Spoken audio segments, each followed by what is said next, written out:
Looks like we're live. LinkedIn live, YouTube live, Facebook live, live, staying alive.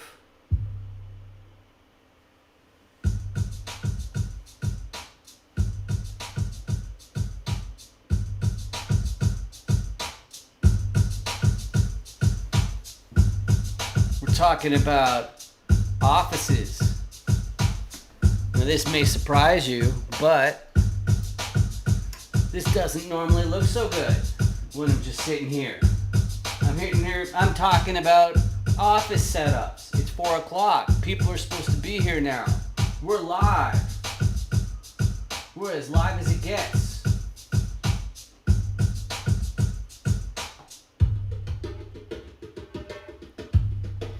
So we're talking about office setups. How do you make your office setup really, really awesome?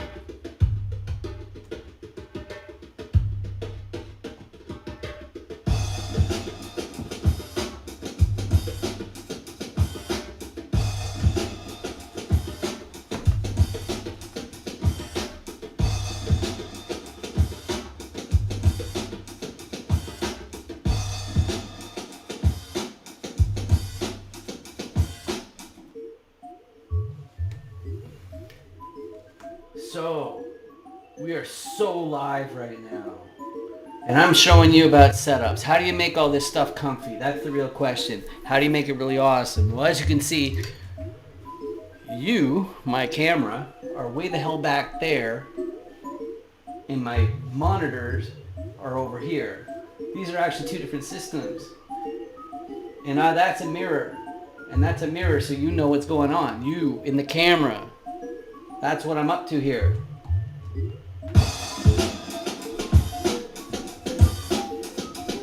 Okay, so what do we got here? Oh, you're blind. That's you. Look at how bright you are. I just cleaned this mirror.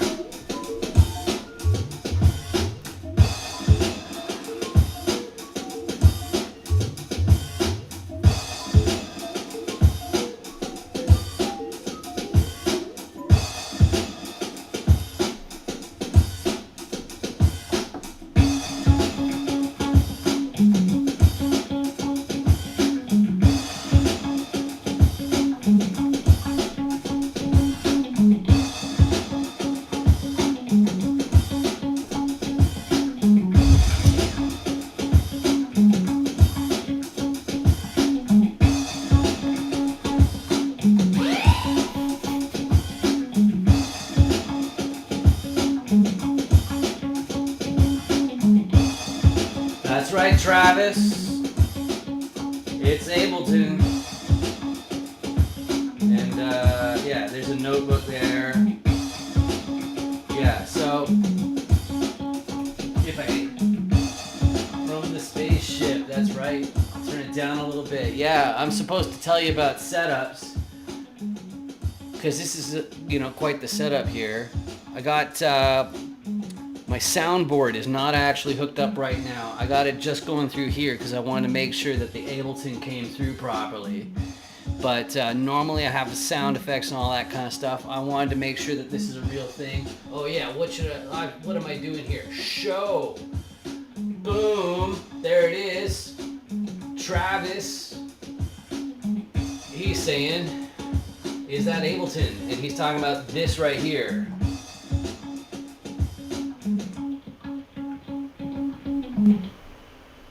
Pretty fly, right? But the other thing you can do, I guess I'll get to tech. Okay, let's do some background. Let's take a little trip down memory lane here. Let's I don't know. I guess that one. I think this would be good.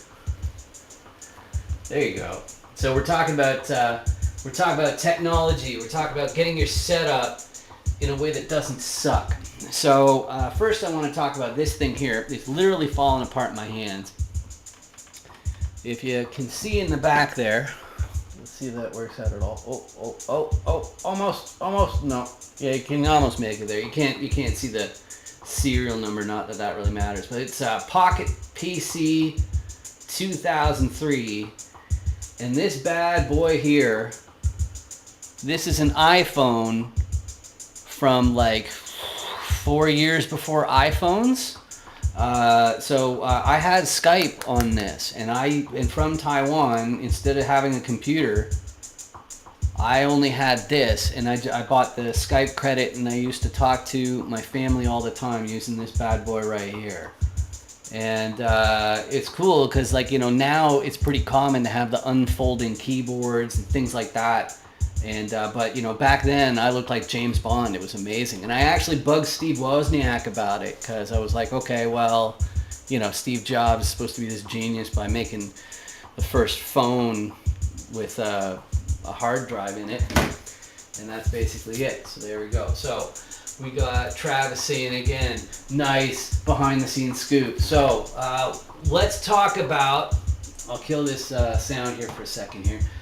So let's talk about the setup itself. So I got the notebook going on right here, and it has its own camera. I think if I do this and I do this, then I can switch to, yeah, there you go. Yeah, so that's the camera from the notebook, and yeah, you can see that the frame rate sucks. But if I go like this, back over to this one, then it's just slightly higher up, okay? And that's just for quality. And then the reason you were blinded in the mirror here was the ring light. Oh, no, that's me. Yeah, hi. Okay, and then, yeah, that ring of fire right there, that's you in the middle. And if I turn it off, bonk. Okay, there you go. See, there's the camera. And the laptop's just below that. Okay, I've told this story a few times, and I got to put it to death. So I'm going to tell you again, and I'll switch this setting here. So now I'm got a little bit more of an orange tinge in there. But part of the inspiration for me moving my camera back there, and this only matters to you if you're looking to be an influencer or something like that, is it comes from a show. It's a Ricky Gervais show, if you know him, and the main person in there is Carl Pilkington, and the show is called An Idiot Abroad. An Idiot Abroad, and basically what it is, it's a show where Ricky Gervais, he has this buddy from high school or whatever, and he's just so typical salt of the earth, like narrow-minded, just because he has no real need to go on past his own community. And so what Ricky Gervais decided to do is send him on dream vacations all over the world. The first season was the 7 Wonders of the World. And send them all over the world and have these dream vacations. But the problem, like the joke of the show, was that they're dream vacations, but not for the guy who's actually going on the vacation. It's the kind of adventurous vacation that, like seasoned travelers would dream of. But many people who haven't really expanded their horizons, they might find it terrifying or disgusting. Like instead of, going to a nice hotel somewhere on the other side of the world, he's in a hostel with a bunch of very horny 20-somethings and, very drunken travelers and all that kind of stuff. And that's a tough one to... That's a tough one to get used to once you get older. So, but anyway, the saying that he had that had to do with this camera placement is his piece of wisdom was that he'd rather live across the road from the Taj Mahal than live at the actual Taj Mahal. And his justification is that if you live in the Taj Mahal, you're still, when you look out your window, you're looking at somebody else's crappy house. But if you live across the road, you're looking over and there's the Taj Mahal. And I like that. And part of me, like getting this screen, doing all this sort of stuff, obviously it's a fun thing for me. But if I'm the only one who's getting any benefit from it, then it's like, that's kind of lame. So what I often do is when I'm on phone calls, I have it streaming back here. So you can see how you look. You get to see what I see. But anyway, so what's the skinny here? So the laptop is over here, which means that I got the HDMI connection all the way from the laptop all the way to the monitor over here. This one right here, this screen's a touch screen. So if I go like open recent and then I go to this set, one thing I've been messing with is a song by Skrillex called Mumbai Power. And saying that I've been working on it is not really a nice way to put it, because I haven't put anywhere near enough effort into it. But the bit that I've been messing around with was getting the right instrument. Fortunately, I actually was in the orchestra pit helping with the guitars for The Lion King when it was in Taipei. And so because of that, I got to know what a kalimba is. And so for a kalimba is, I believe it's a South American instrument, but it's kind of like a music box, but it's just a box with a sound hole in it, and then it's got these different length like tongues, kind of like the pocket grabbing part of a pen, and you sit there and flick them, and it has the different sound. And I remembered it was called a kalimba, and so. Actually, yeah, if I go like this, and you can see it from a couple angles here. Yeah, there we go. Cool. And yeah, the bit is goes. That's too quiet. Hang on. So it's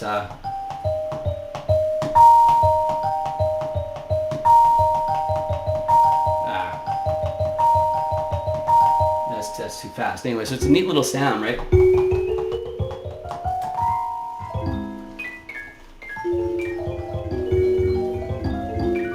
Isn't that a nice sound? So yeah, so that's the other thing that this doodad does. It's but the whole idea behind it is that when I start doing LinkedIn lives like this, that I could sit there and DJ at the same time, or if I'm streaming anything else, I could just sit there and run some loops and do some samples and all that kind of crap. But as far as your own office, those are like toys, but like, what are the things to think of? Hidden on the camera here, if I put this over here, then I can actually talk to you, which is far more polite. There we go. Is it doing the thing? It's not doing the thing. I put it there, and boom, there's the thing. All right, cool. So now I can see what you're seeing. So the podcasting microphone is right here, which is why I really shouldn't, speak up the way I just was, because otherwise you'll all go deaf. And so we got touchscreen over there. There's a tower behind it, and then this is the top of the line Samsung. And there's a couple things that you want to think about when it comes to having multiple screens. One of the first ones is make sure that whatever you're doing is symmetric with your neck. So if you have a 2-screen system, you'll find that you end up turning towards one of them too often, and you'll get really, really bad shoulder tension. So that's no good. So this one here, you actually have enough real estate that when your head's in the middle of it, it also has a curve. It's the Samsung G9, but yeah, you actually, you don't have to turn your head quite as much because of the curve. But the other setup I had previously was to have a 3-monitor setup where the center was an ultra wide, and then I had this touch screen that was originally on my left, so I could mouse with one hand and go beep boop boop with the other one, and on the right was my 3D monitor, but that's polarized, so you have to have the clip-ons, but whatever. So the symmetry thing is the one thing that I'm saying is really important. The other thing too is cable management. I'm kind of failing at that right now because I got 2 different computers hooked up to that. The tower's hooked up to this monitor, and then I can switch it so that this one's controlling it as well. So it controls both at the same time. Racing cockpit over there. I like the ergonomic keyboards like this one. So and then it's nice and dark.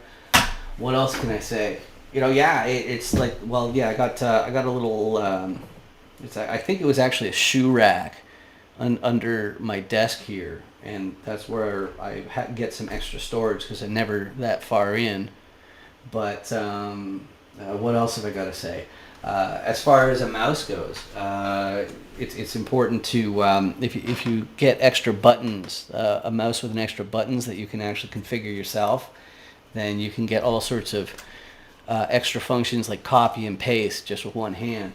So that's what I got as far as that goes. Yeah, I got one of the keyboards right here for just my left hand. I don't want to play any copyrighted music or else I won't be able to monetize this stream.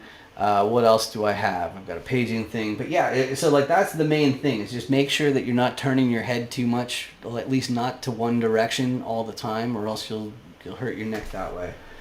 And yeah, that's basically the long and short of it as far as what do you do for these different things. I guess the articulating arm over here is important to mention as well.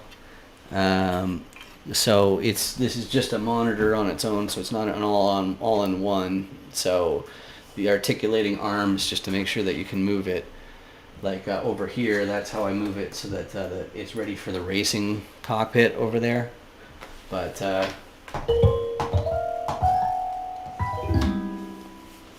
there you go, huh? All right, so thanks for being a part of this LinkedIn Live test. I said that it was going to go to half past, but I just wanted to basically show you some of the tricks for in your office. You know, you can see that I've got the guitars on the wall, so if you actually know where the studs are in your wall, then you can just bolt those right in. It's a very good space-saving technique.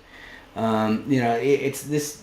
I didn't really want this to be a show and tell. I was more concerned about getting that idea symmetry across and how important that is, but also paying attention to the ergonomic keyboards that I use. Part of it is because I got big hands, and so like naturally, like it's a much better angle for me to be typing all the time if it's ergonomic, as opposed to like I end up squeezing myself to use a normal keyboard, you know, because it's not a comfortable spot to put my wrists that close to each other as I'm typing. About typing, if you want some suggestions as far as how to type faster, I'd recommend there's a game called The Typing of the Dead. The Typing of the Dead, and the way that the Typing of the Dead works is you've got you have to type these words to shoot the zombies. So it's the Sega game House of the Dead, but you type words in order to continue. And if you don't type them in time, the zombies bite you, and so that's pretty rad. But you know, that's something you can do to increase that. But yeah, being comfortable, you know, also having, you know, the different light settings, that's all handy. But I wanted to hop on you guys on here real quick so I could talk to you guys. And Travis here is commenting. Let me get down here. What does he say? Boink. 'Cause it's dope. But yeah, you know, you change the different colors of lights depending on the time of day and all that kind of stuff. But this, you know, like, is it hard to hook up all this stuff? The soundboard's not the nicest thing. Figuring out Ableton and a controller is also a little bit tough at first. Like, I ended up getting some extra stuff. I was going off of some YouTubers to find out, you know, it's like, how do they make dubstep and live performances and all that kind of stuff. So that's why I got Ableton. And then I bought something called Serum that I still haven't figured out how it works and all of this kind of stuff. But I hope you enjoyed all of this, talking about office setups and ways to make it. Like, the other thing I can tell you that I wanted to share is the mindset of, like, why did I go for, you know, like, why did I go so over the top? And the biggest reason is because, you know, like, if I had a nicer car, I still wouldn't be able to enjoy it. You know, I'm spending more time in my office than I am in my car anyway, so you might as well make your little, you know, I've been joking and calling it a prison cell, and, you know, that I don't really feel like my office is a prison cell. But I think around the 6-year mark of working from home, I totally did. and like that's a tough one to get over. But you know, it's like, hey, you got to be somewhere, right? Why not in a nice office from home? All right, guys, thanks for watching. Make sure you comment, and I'll pester you later, and see you guys around. Adios.